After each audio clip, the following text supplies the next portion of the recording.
What if the biggest question about life isn't really about finding its meaning, but about how to truly live when there maybe doesn't seem to be one? Today, we're doing a deep dive into the profound, often challenging, but I think surprisingly hopeful world of Albert Camus. Welcome to the Blur.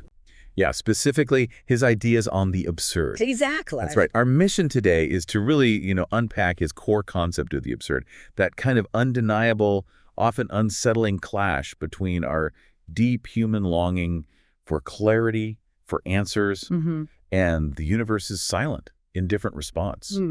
And we'll get into why, even when facing what some might just call nihilism, Camus argues so fiercely against suicide. And crucially, this isn't just like abstract philosophy floating out there. No, not at all. We're going to explore how, for Camus, really accepting this fundamental divorce, that's his word, between us and the world can paradoxically unlock a more vibrant, a freer, and, well, an incredibly passionate life. Yeah, we're talking real-world stuff, everyday existence, art, even the feel of specific places he wrote about. So what are we drawing on today? Our sources for this dive are, well, a really rich collection of Camus' own words. His foundational essay, The Myth of Sisyphus, obviously. A classic. Absolutely.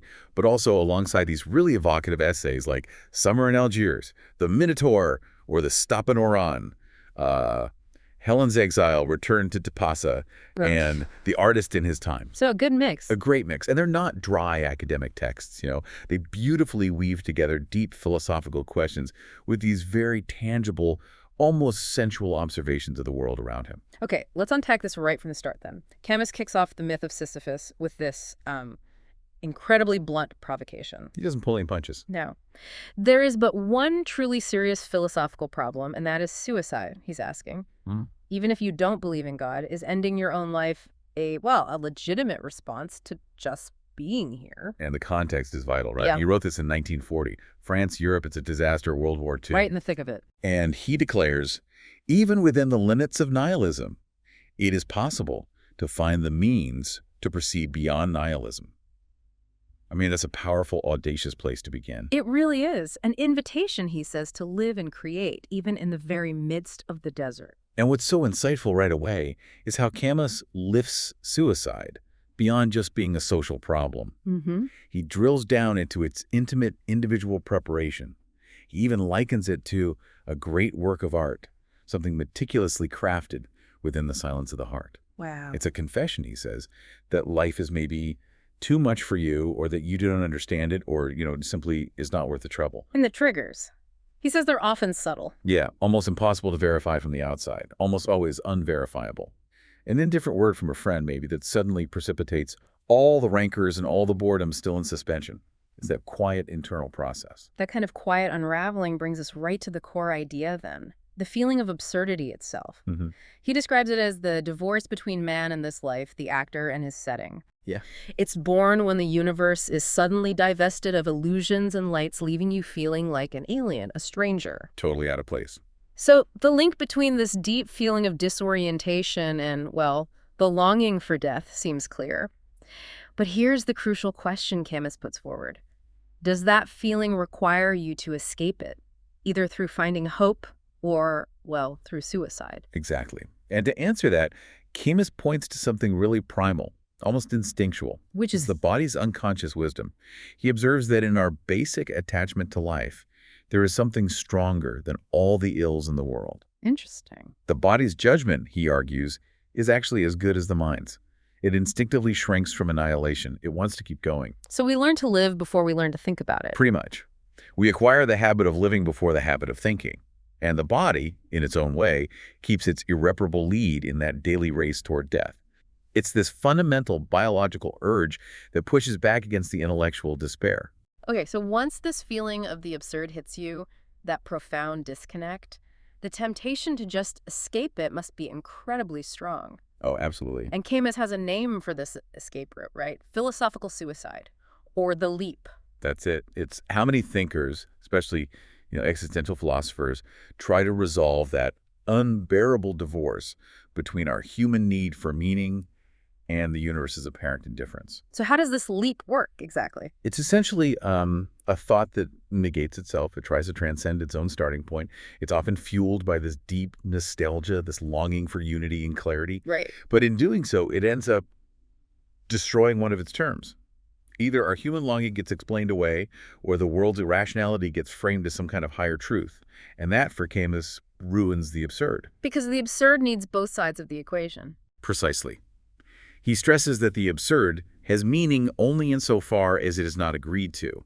The moment you try to explain it away or resolve it with some transcendent answer, it stops being absurd. It's like saying, okay, I see the problem, but I can't live with it, so I'm going to invent a solution. He gives some really powerful examples of thinkers who, in his view, make this leap. He does. People like Karl Jaspers or Leo Chestov. They confront the sheer impossibility of making the world make sense as a unified whole. And then what? And then they decide to assert the existence of transcendence right where explanations fail. For them, the absurd itself basically becomes God, maybe in the broadest sense, a mystery that illuminates because it's beyond our understanding. Camus sees that as a leap of faith, essentially. Exactly. He calls it a leap and notes that the passion they put into asserting it seems directly proportional to the gap between their ability to explain and the world's stubborn irrationality. Then there's someone like Søren Kierkegaard. He sounds different. Oh, Kierkegaard is fascinating for Camus. He doesn't just discover the absurd, he really lives it. He refuses easy comforts, reliable principles.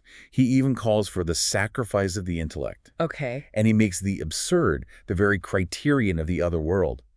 But for Camus, Kierkegaard's intense, frenzied wish to be cured of the human condition's contradictions ultimately leads him to swap his cry of revolt for a frantic adherence to faith. So he finds the absurd but then jumps away from it. In Camus's reading, yes. He blinds himself to the absurd he so profoundly felt. And this is where Camus drops that really controversial line.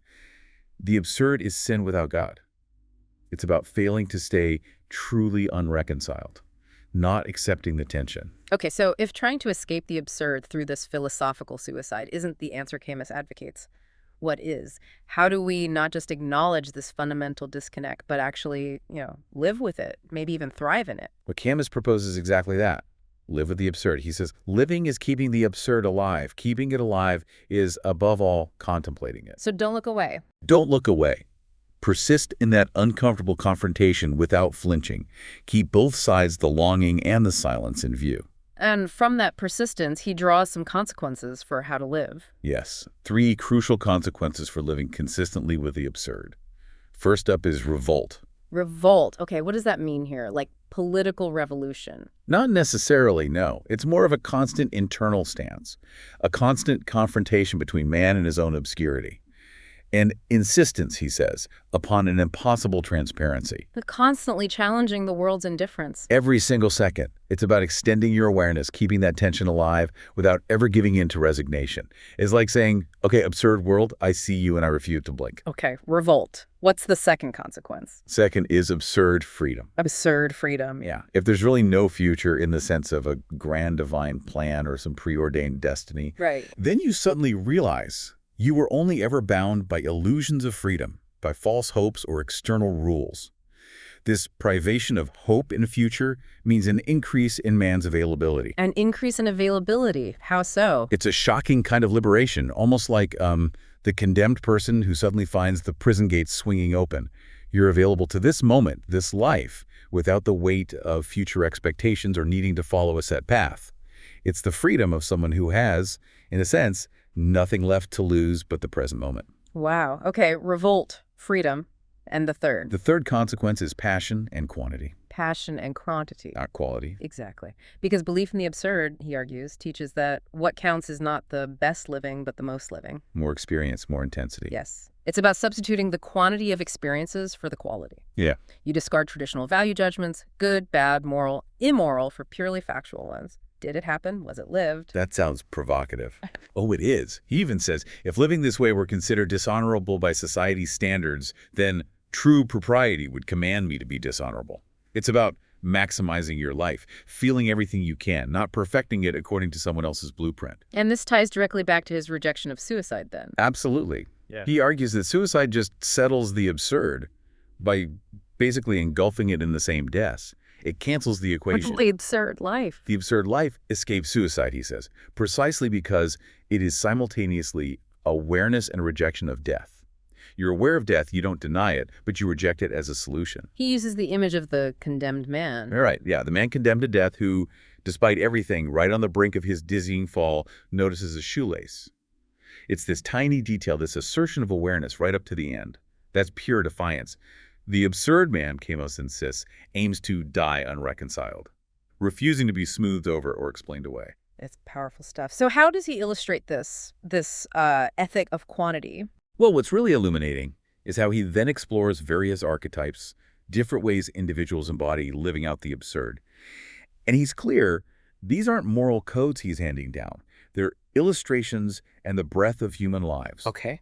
He focuses on people who aim only to expend themselves, who live intensely and are acutely conscious of their choices, even if those choices defy convention. Like Don Juan. He's one of the key examples. He is. And Camus' Don Juan isn't the caricature we often see. He's not a mystic searching for true love, nor is he just a collector ticking off conquests. So what is he? He loves women with the same passion, and each time with his whole self. He fully commits to each encounter, living it completely. He embodies a kind of genius for Camus, the intelligence that knows its frontiers. He knows the limits, knows there's no ultimate meaning or guarantee, and therefore he doesn't hope in that transcendent sense. So no melancholy and no regret. None. He lives without melancholy and rejects regret. His so-called crime is simply knowledge without illusions. And when he faces divine wrath, he does so with human honor, accepting all the rules of the game, because, as Camus puts it, a fate is not a punishment. He just lives fully in the present for the intensity of that moment. Okay, Don Juan. Who else? And then there's the actor. The actor lives entirely in the realm of the fleeting, having chosen multiple fame over a lasting substance. Embracing the ephemeral. Totally. Bringing characters to life and then to death in just a few hours on stage. Mm-hmm. Their art, for Camus, is to simulate absolutely, to project himself as deeply as possible into lives that are not his own. It demonstrates how appearing creates being, how living multiple lives, even simulated ones, expands experience. And the church didn't like that. Historically, no. Camus notes the church condemned actors for this heretical multiplication of souls, for daring to prefer the fleeting present moment over eternity. He even evokes the story of Adrienne Lecouvreur, the actress who, on her deathbed, refused to renounce her profession, choosing her absorbing passion in preference to God. Wow. Choosing passion over salvation. In the absurd framework, yes. Yeah. And then there's the conqueror. The conqueror, what's his deal? The conqueror knows deep down that action is in itself useless in the grand eternal scheme of things. There's no ultimate victory. But he acts anyway. He acts as if. He finds his only certainty in the flesh, intangible, present experience. He chooses history, human struggle over the eternal.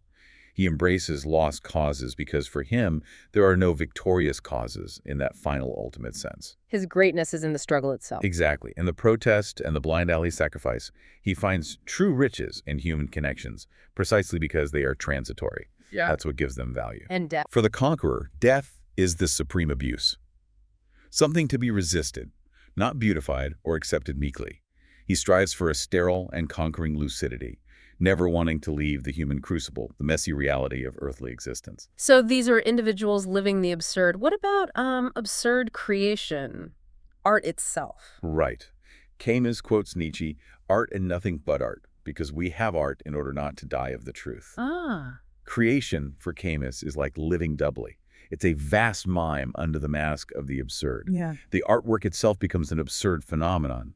It's a symptom of our intellectual condition, this absurd tension, but it's not a cure. It doesn't resolve anything. It just reflects it. Reflects it, explores it. The true work of art, he thinks, is on the human scale.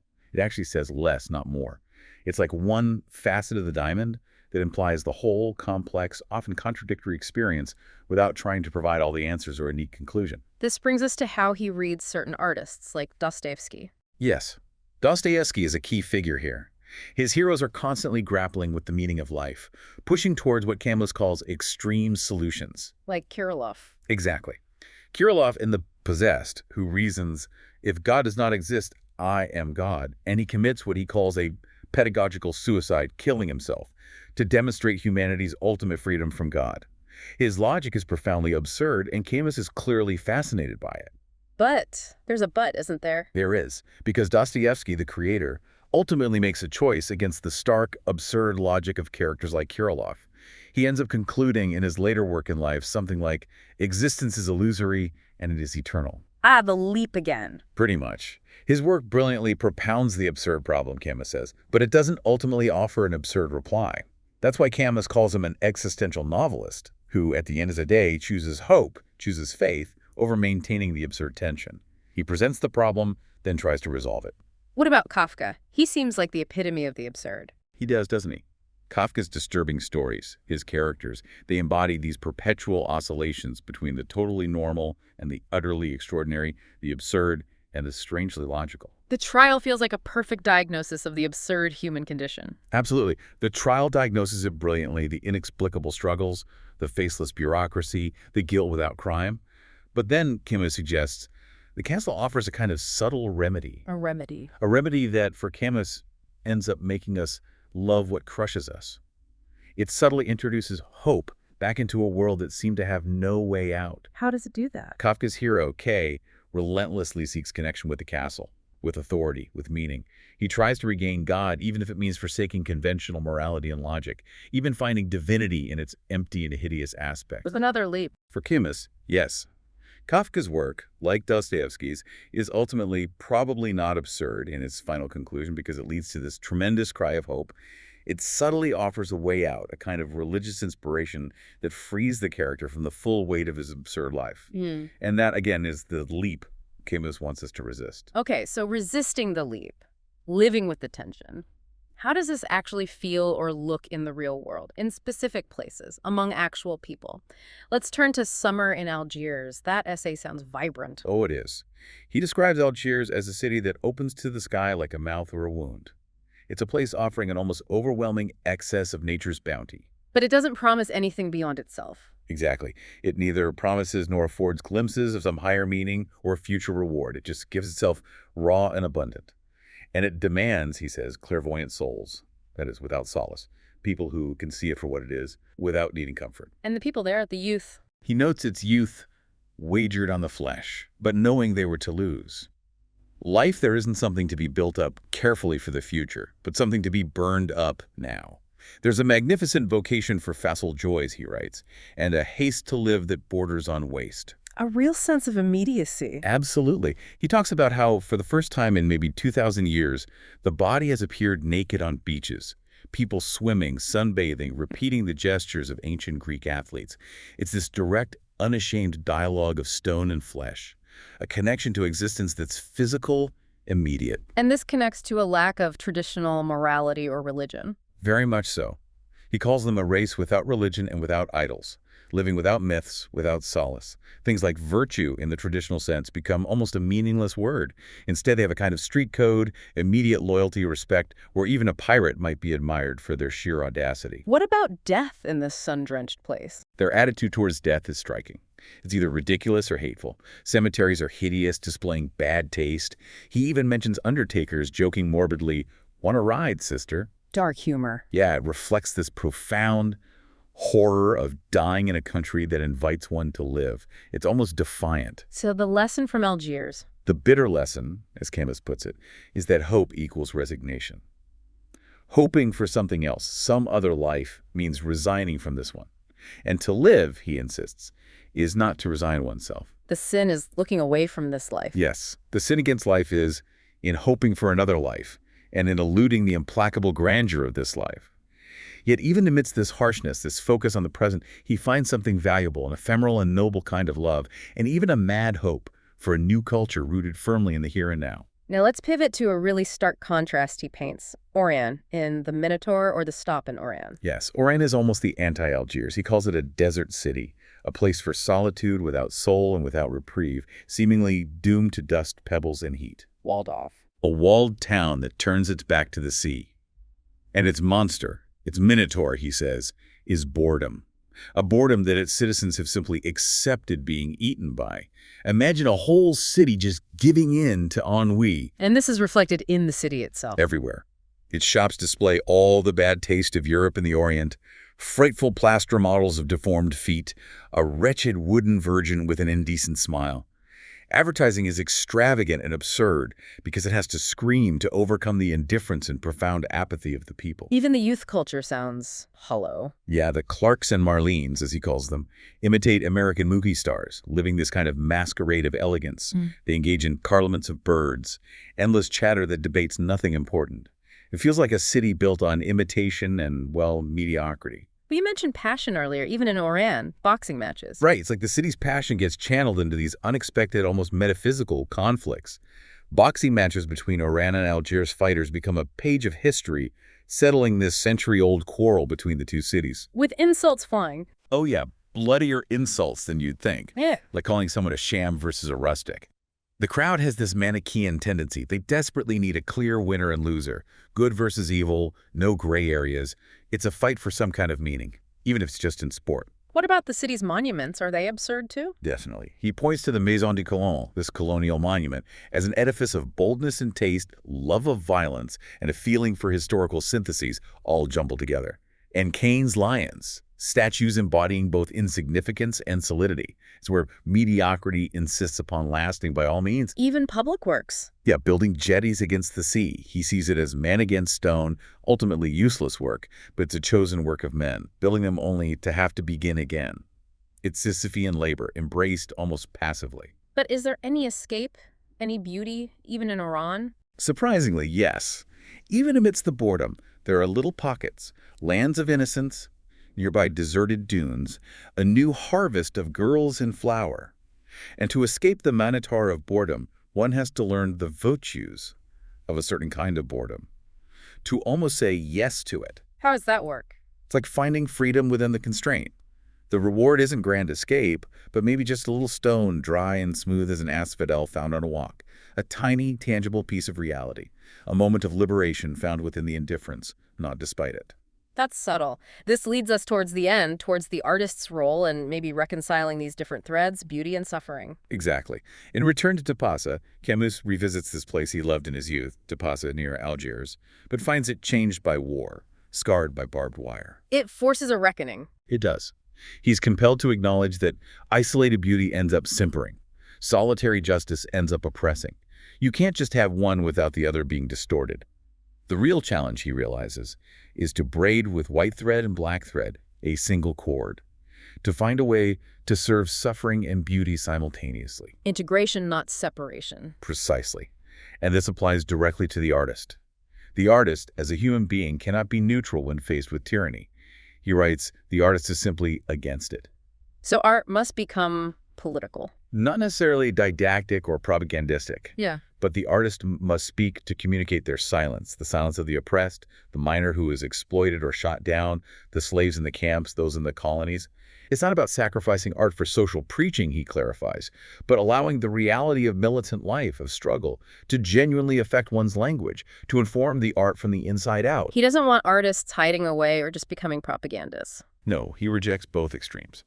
Both the ivory tower of pure art for art's sake and the social church of purely utilitarian, message-driven art. He sees both as forms of resignation. So what's the ideal? For Camus, the true greatness of an artist lies in the difficult balance he managed to maintain between purely creative values and fundamental human values. It's a constant tightrope walk, a dynamic tension. And the purpose of this authentic creation, what does it do? Ultimately, art becomes a gift to the future. The artist's true vocation, he believes, is to open the prisons and to give a voice to the sorrows and joys of all. Art justifies itself by proving it is no one's enemy. It creates space for humanity. Exactly. He argues that without culture and the relative freedom that culture implies, society, even when perfect, is but a jungle. So authentic creation isn't just decoration. It's cultivating something vital, something human, a gift to the future. And this connects back to that inner resource he mentioned, the invincible summer. It does. That memory of beauty, of light, like the invincible summer he found within himself, even during the darkest winter of war, that's what keeps one from total despair. It reinforces his core idea. The real sin against life isn't despairing of it, But hoping for another one. Right. Hoping for another life and in eluding the implacable grandeur of this life, just as it is, with all its beauty and its horror. To live, he concludes, is precisely not to resign yourself, Not to the absurd, not to suffering, not to easy answers. So we've explored how Camus really invites us to confront the absurd head-on. Not to run from it, not to explain it away with false hope, but to actually embrace it. With revolt, freedom, and passion. Living that life of quantity, valuing the sheer richness of experience over some imposed meaning or quality judgment. Finding dignity in defiance, courage, even when facing a fate that offers zero eternal guarantees. It's a call to be fully present, fully alive, right here, right now, in this indifferent universe. Challenging call. Absolutely. And now, for you listening, maybe we can leave you with a provocative question to mull over. Yeah. What does it truly mean for you to live without appeal? Without relying on some higher authority or a guaranteed future reward, especially in a world that so often pushes us towards easy answers or false hopes. And how might really seeing the beauty in the suffering, the rational and the irrational, as equally valid, interwoven parts of your own existence? How might that change the way you approach your own life, your own creations, maybe? What invincible summer, what core of resilience and appreciation for this life can you discover and cultivate within yourself, even when things feel like the dead of winter? Thanks for watching. Please like, subscribe, and share with your known.